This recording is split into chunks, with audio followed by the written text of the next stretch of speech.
자, 다음에 김종철 정의당 대표가 성추행 사건으로 이제 물러났단 말이에요. 이 부분은 뭐 여러 가지 논란이 있지만 저쪽 보수 언론의 프레임은 정의당은 그래도 당대표가 물러났는데 민주당은 뭐냐 이런 식으로 하는데 웃기더라고. 아니 민주당이 왜 당대표 왜?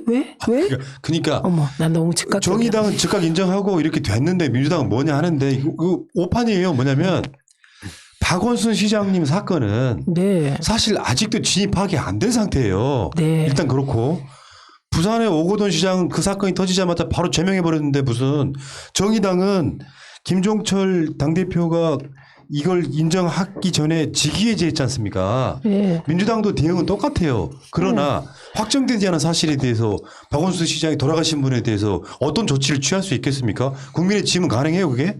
아니 그러니까 이게 말도 안 되니 그냥 이건 말도 안 돼요. 근데 저는 제 고민은 계속 뭐냐면 장혜영 의원도 이 문제에 대해서 가장 앞장서서 지금 선도하는 분이잖아요. 이분도 성추행을 당하고 3일을 고민하고 당에 제보했다는 게 저한테는 제일 충격이라니까요. 3일 동안 고민했다는 거잖아요. 어쩐지 장혜원 의원은 고민 안 할 것 같지 않아요? 본인이 그동안에 한 행동으로 보아서. 그러니까 이게 얼마나 큰일인지를 알 수 있고.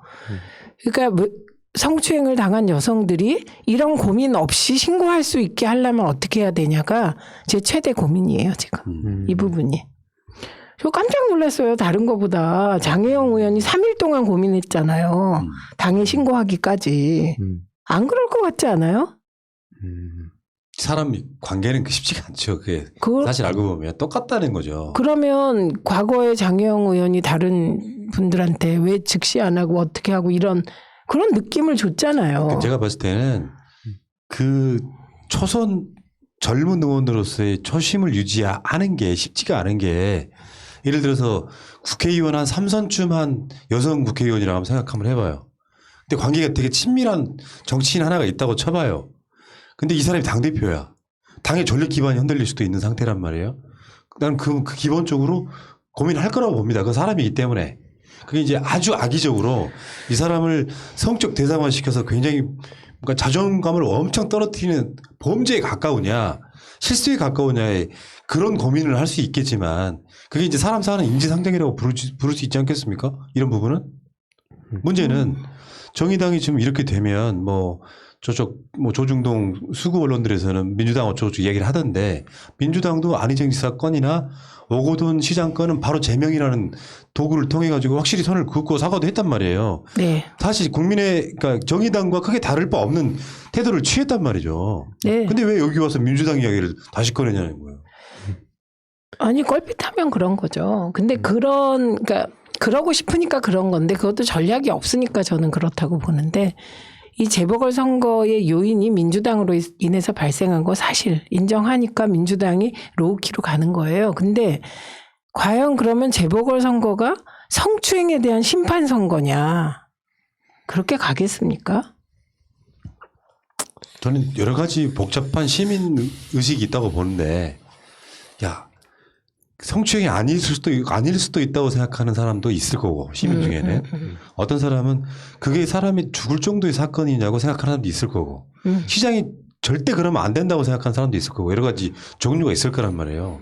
근데 여기서 그걸 주요 아젠다로 들고 나왔을 때 과연 국민의 짐은 민주당보다 더 그런 면에서 깨끗하다고 할 수 있겠느냐라고 생각하는 시민은 서울 시민 중에 많아야 1%입니다. 선거의 아젠다가 안 된다는 거예요. 그렇죠. 같은 생각. 그리고 최근에 국힘 쪽에도 그런 뭐 잡음이 들리는데 왜 이렇게 조용한지 이것도 저는 궁금합니다. 김병욱 의원 건, 뭐 최근에 주호영 원내대표 건 이런 건들은 이슈가 안 되는 거. 좀 신기해. 이것도 논리적으로 말이 안 돼. 김병욱 건은 피해자라고 하는 사람이 그걸 부정함으로써 조용히 사그라들었죠. 근데 주호영 원내대표 건은 피해자가 계속 소리를 외치고 있어요. 근데 그걸 또 외면한단 말이에요. 그건 뭔지 모르겠어요. 이건 진짜 기울어진 운동장이라고 봐야겠죠. 그리고 정의당 자체는 지금 위기 아닙니까? 엄청난 위기 아니에요? 위기죠. 김종철 대표가 보통 분은 아니잖아요. 진보 정당의 사실 숨은 상징이세요, 이분이. 제가 좀 잘 압니다. 네네, 그런 분인데, 그리고 포스트 심상정으로 키우려고 했던 거 아닙니까? 스타성도 있고 굉장히 예. 이미지도 괜찮고. 그리고 똑똑하고 지향도 좋아요. 근데 이게 심상정 대표의 패착이었다고 저는 생각하는데 김종철 대표 같은 사람이 비례 입원하면 안 됩니까? 그러니까 이런 게 저는 문제였다고 생각해요. 적절한 보상과 그런 게 이루어져야 당이 이제 좀 체제를 갖고 가는데 이제는 정의당 굉장히 어려워졌다고 생각합니다. 어떻게 될까요? 그러니까 우선은 대표가 없으니까 비상체제로 가죠. 비상체제일 때는 원내대표가 비대위원장을 겸하게 돼요. 그래서 원내대표 체제로 당분간 가겠지만 사실 심상정 대표 개인에 대한 신뢰도 많이 떨어진 상황 아닙니까 지금? 그러니까 다시 정신을 세워야 되는 그런 어려운 상황이죠. 근데 여기서 진짜 패착은 구체적인 사건을 적시하지 않는 거라고 난 보거든요. 이게 수사를 어차피 지금 고발을 당했기 때문에 결국은 어떤 사건이었는지가 드러나게 될 텐데 궁금증을 유발하기보다는 오히려 사건을 있는 그대로 공개를 하는 것이 정의당에게 더 유리할 수도 있었다라는 생각을 한번 해봅니다. 무슨 사건이길래라고 사람들이 궁금해할 거 아니에요. 그러니까 조중동 같은 언론이 그날에 무슨 일이 이런 식으로 제목을 달아가지고 클릭을 유도하더라고요. 얍삽한 놈들이지. 그렇게 막 상상력을 계속해서 자극하고 그걸 방지하기 위해서라도 저는 푸나님 말씀에 저도 100% 동의하고 그런 말씀 하나 드리고 싶었어요. 뭐냐면 평소에 저 같은 경우에도 이제 추구하는 이상이 있고 우리 현실에 발 딛고 살아가는데 이상과 현실 사이에서 뭐든지 다 정치가 이루어지는 거고 그걸 잘 조율하는 게 이제 정치인의 역할이라고 생각을 해왔는데 평소에 보면은 뭐 예를 들어서 유튜브로도 그렇잖아요. 밖에서 막 욕하고 이러긴 쉽지만 막상 그 안에 들어가게 됐을 때 사람들 설득하고 내 논리를 이렇게 자연스럽게 받아들이게 하는 건 되게 다른 문제라 생각하는데 이번에 뭐 류호정 의원 같은 경우에도 뭐 할 말이 많은데 안 하겠다 이런 것들에 많은 의미가 담겨 있지 않을까. 그래서 뭐 기대 안 하신다는 분도 많이 계시긴 하지만 어쨌든 이를 계기로 좀 현실 정책, 그러니까 우리가 이상을 추구하는 것도 좋지만 현실적으로 우리가 할 수 있는 주장들을 해가면서 좀 앞으로는 좀 그런 국회가 그런 모습 보였으면 좋겠습니다. 예.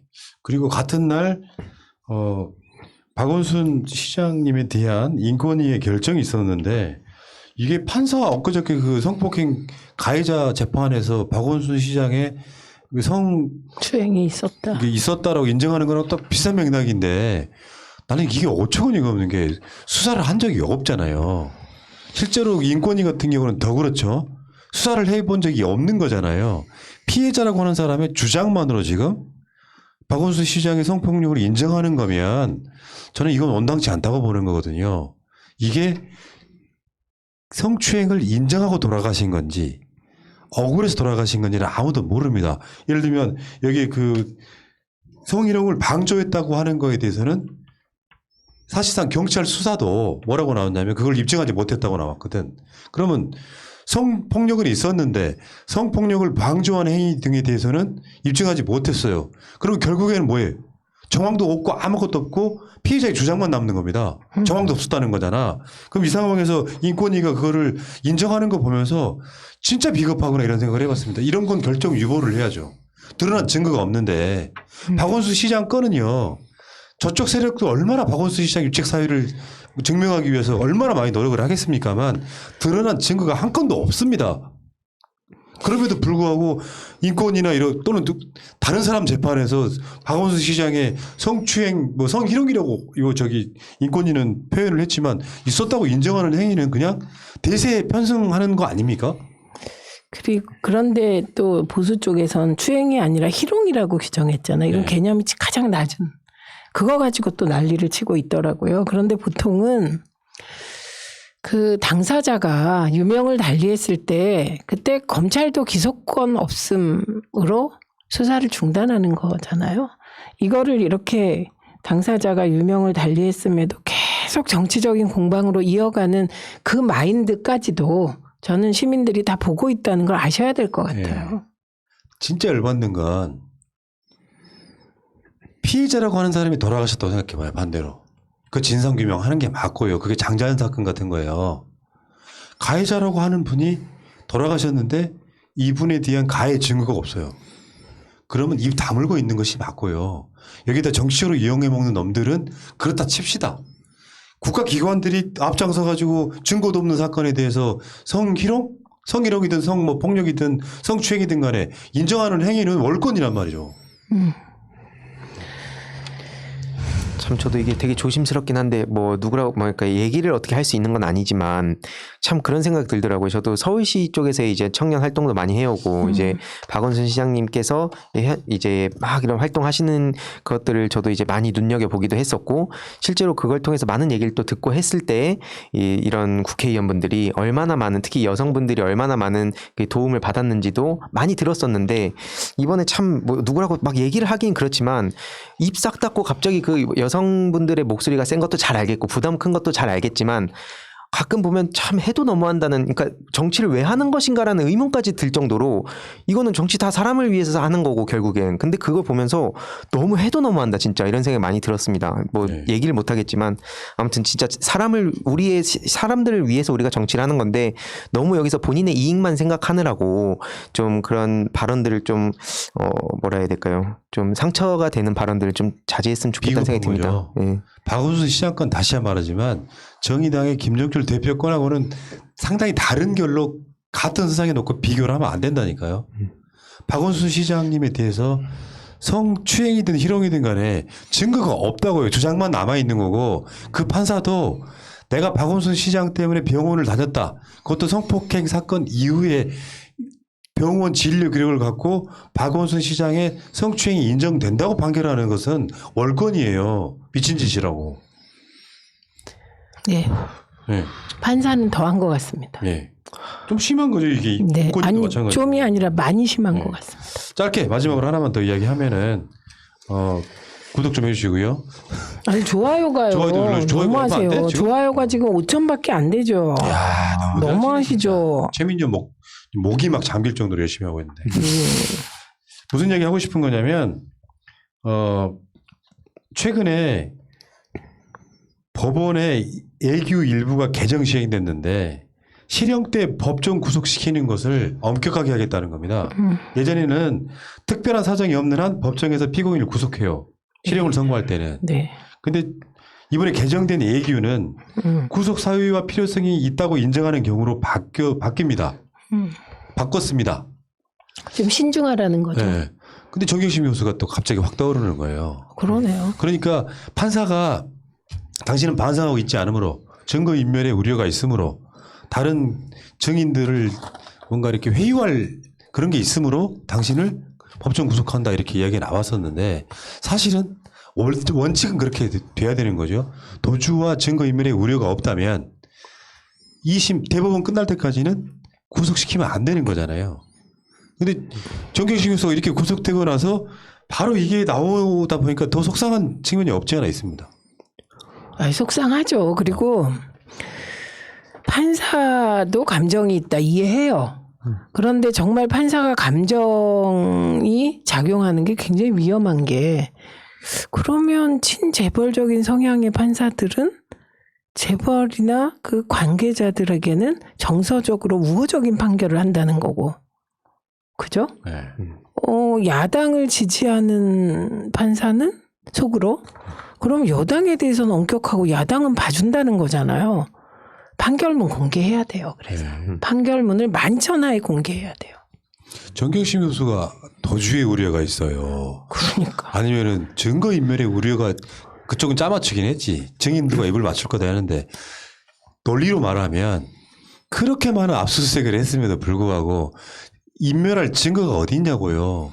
그러니까 그때 정경심 교수한테 유리한 증언을 했던 사람들을 2심에서 증언을 못하게 하기 위해서 협박질을 하고 있는 거 아니에요. 당신을 위증으로 지금 고발하겠다 이 상황.